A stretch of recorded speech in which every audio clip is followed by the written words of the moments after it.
We're excited to be the number one overall seed. Our players have worked hard, accomplished a lot this year.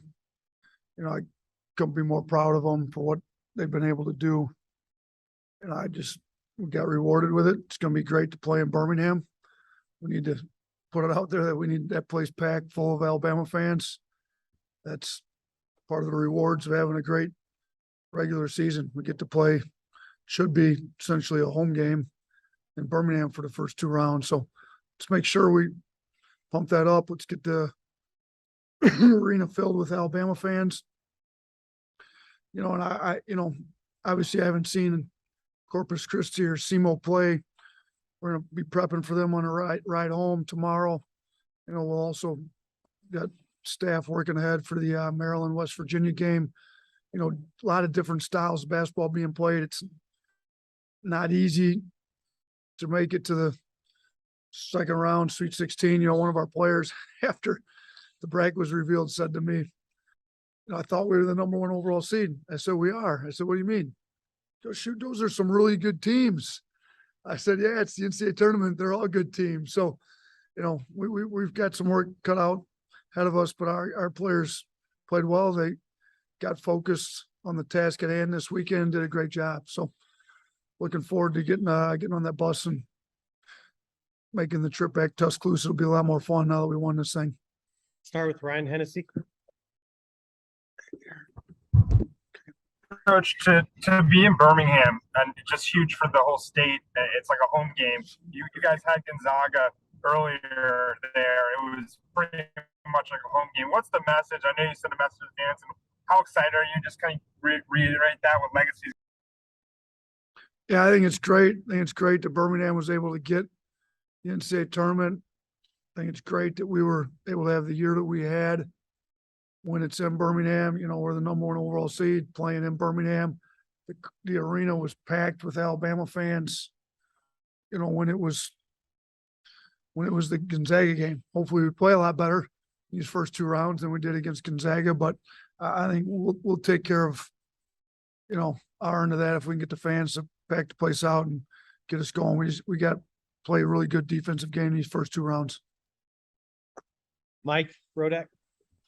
Yeah, obviously you have Auburn, playing in Birmingham as well in a different bracket. I don't know how they'll split up the sessions as far as the games go, but just what do you think of maybe having Auburn fans in the arena as well? Yeah, there'll be two different sessions, so It's great. Basketball's big in the state of Alabama. Happy for Auburn. They're playing Birmingham. They'll be in a different session than us. I would think, right? They wouldn't line us up in the same session. I don't think that's how it works. Wouldn't they line us against the 16 in the West Virginia and Maryland game? And I would think they'd be in the same session. Maybe I'm wrong, but that's what I think. I would think they could pack the place full of Auburn fans. They could pack the place full of Alabama fans. That would be what I would think would happen. Chase Kibret. Nate, obviously you mentioned the Gonzaga game, but the Davidson game as well didn't go the way you guys wanted.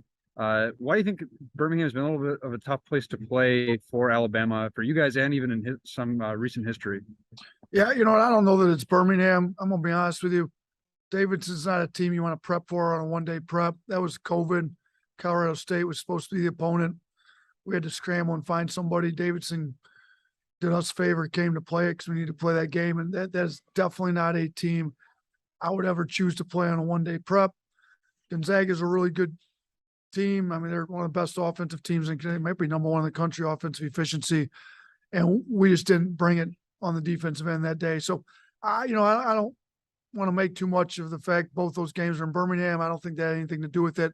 We got to bring our defensive intensity. If we do, we'll be all right. Go to Katie next. I know in year two, you were a 2 seed and did the SEC sweep like you did this year, but first time in program history being a 1 seed, just kind of put that in perspective. And did you think it would be something you'd be able to accomplish this fast at Alabama? Yeah, I'm not sure we would have predicted this. Now, being the number 1 overall seed is great.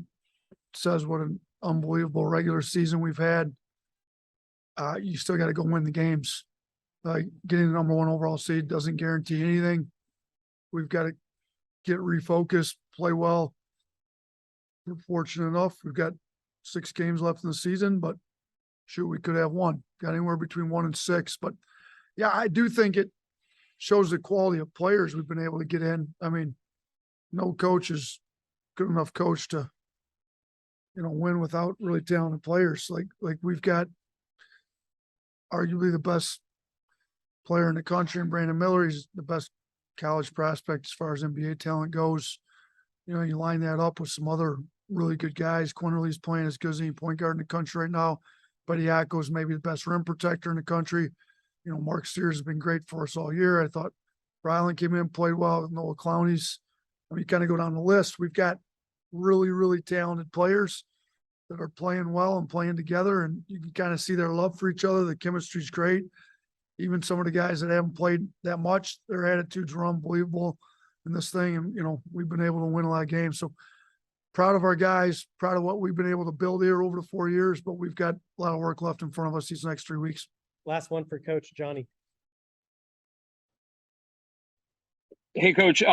Obviously, you guys are playing the winner of the play-in game between Corpus Christi and Southeast Missouri. What's the challenge of pre-scouting them when obviously some of the 1 seeds already have their 16 team? You have a whole week to get ready for them. What are the challenges of getting ready for 2 teams on short notice? Yeah, it's in one way, it's not ideal because you'd like to just lock in on one opponent. But we've had this before. My last year at Buffalo, we were 6 seed. We played the playing game on the 11th seed, and it happened to be my former boss, Bobby Hurley at Arizona State. I see they're got a playing game again. I mean, it's tiring to play Tuesday night in Dayton, fly somewhere in the middle of the night, and then have to play, 2 days later on Thursday. So, while there's some negative to it, we don't know who we're playing. We've got it prepped for 2 teams. There's some positives too, that hopefully they're a little more tired, with the pace of play that we play.